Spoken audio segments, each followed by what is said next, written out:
The MVP of the NBA was announced yesterday, and it was won by Nikola Jokic. And he's the first center. We knew that. We knew that, though. We talked about that. Yeah, we kind of knew. We said that was going to be the case. And again, for everybody to understand, the media does the voting. Yes. This is done by the NBA media. I was not asked to vote, so don't blame me.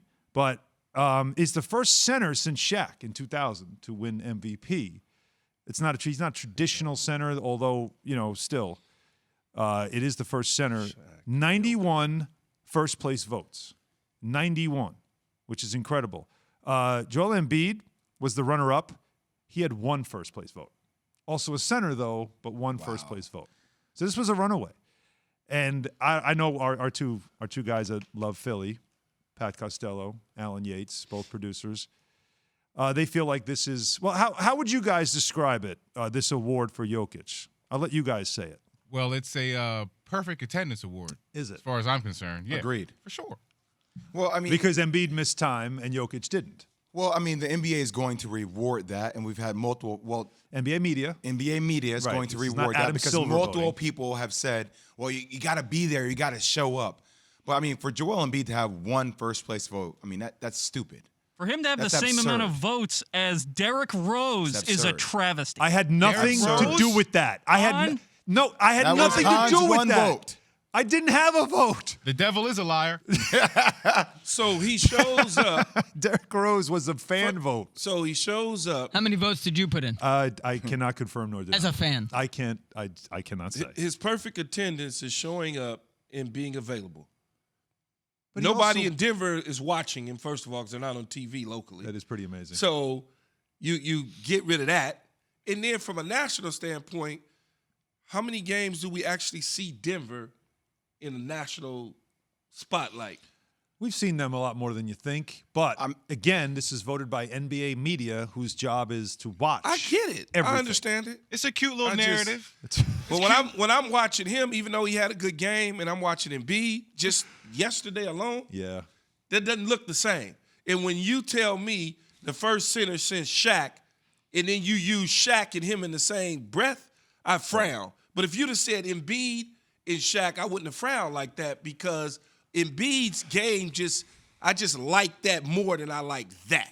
That doesn't appeal to me. I know, you're big on the I don't visual. want to get lost in the conversation, though, because I feel like Joel Embiid should definitely have more than one first-place vote. Yeah, absolutely. But I'm not going to sit up here and say that Nikola Jokic doesn't deserve to be the MVP. Dude almost average a triple-double now. So I know you can sit there and say it doesn't look right, it doesn't feel sexy. But if you watch basketball, though, I mean, what he's doing on the court is pretty special. Dude did average 26 points per game, 10.5 rebounds, close to 9 assists. I mean, the numbers speak for themselves. I mean, it's pretty special. And without Jamal Murray, he kept him in the upper echelon of the West. He deserves to be the MVP, but based on what I saw throughout the course of the season, whenever Embiid was on the court, it flashed to me more. Let me ask you a question. What I like. That's all. You're going by the visual. If you were a guard that can put in work at your size, your frame, who would you rather have on your team? Would you rather have Jokic or would you rather have Embiid? Because I'll tell you, as a guard, pick and pop with the way this dude can pass, and the way he can move and shoot, that's a guard's dream. You're the worst. I just want to know. Literally, if I come off a screen, I have dual options with you. Okay. You have the versatility to either roll to the basket and make a play because you have good footwork, right? Or you can pop out and I can kick it back to you and you can either make a three or you can put the ball down the ground and make a play with your passing ability, seeing over the top. I just wanted you to explain Yes, I just wanted to explain it and break it down for the people that didn't know what pick and pop meant. Again, like we can break down his game and his impact. Obviously, the Nuggets were a very good team this year, and he was a big part of their winning. But it's also another remarkable story, not just because it's yet another international player to win the MVP. That's 3 in a row now. Giannis wins 2, and then he wins this one. Giannis was the lowest drafted player to win the MVP until this. Jokic was a second-round pick. He was a second-round pick. You know, he told the story to Rachel Nichols. He was sleeping when he was drafted. He was home. He didn't even think about it.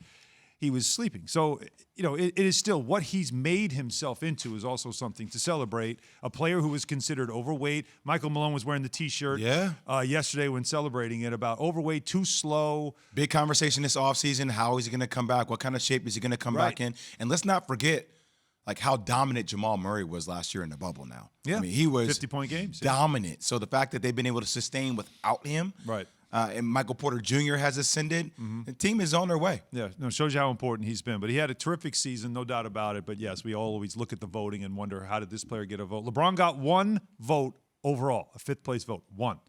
Keeps the streak going. Steph Curry got some first place votes, so that's where it's at. But Embiid was 2. So where the NBA is right now, 2 centers at 1 and 2 in the MVP voting after this season. But